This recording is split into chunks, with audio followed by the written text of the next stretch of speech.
Well, the fifth video from 1 Samuel is called Recognising Leaders, and probably it should be recognising good leaders, and you can read this in 1 Samuel 16 will be a help.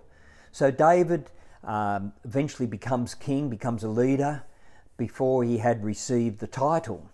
When Samuel went to look for another king, because God had told him to go to Jesse's family, and they trotted past all the sons, and Samuel thought, oh, he looks good, he looks, the right person. And God said, no, I look at the heart, I don't look at the body. And eventually they have to call for David, who's out looking after the sheep and so on. And he comes in, and as soon as he walks in, Samuel said, he's the one. And true leaders declare themselves without making any announcements. David did not make an announcement. He didn't even know this was going to happen because he was out there faithfully caring for the sheep. He would kill bears and lions to protect the sheep.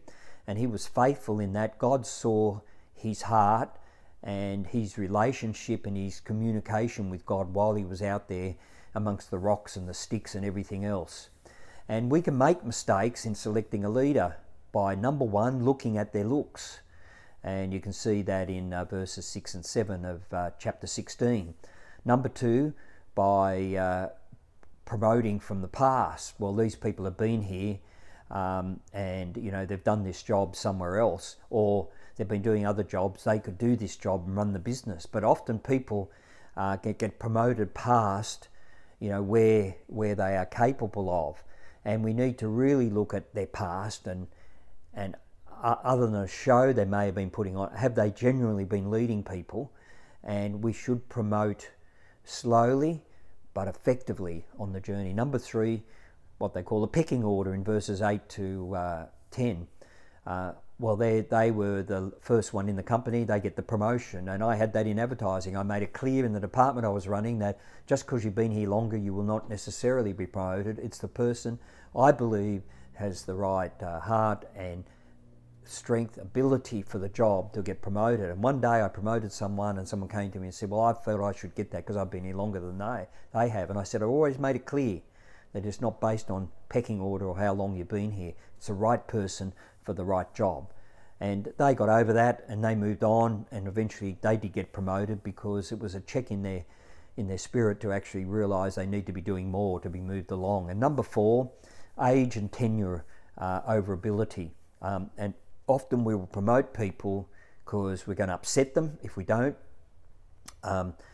They're older, or they've had all these university degrees, but we need someone who's got the real ability to be a leader, because they will take the business, they will take the department, they will take the church onto a whole new level if they are the right people.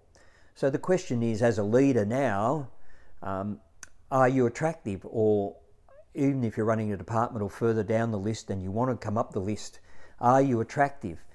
Because David, even though he's chased by Saul, people saw him as a leader, and they were drawn to him.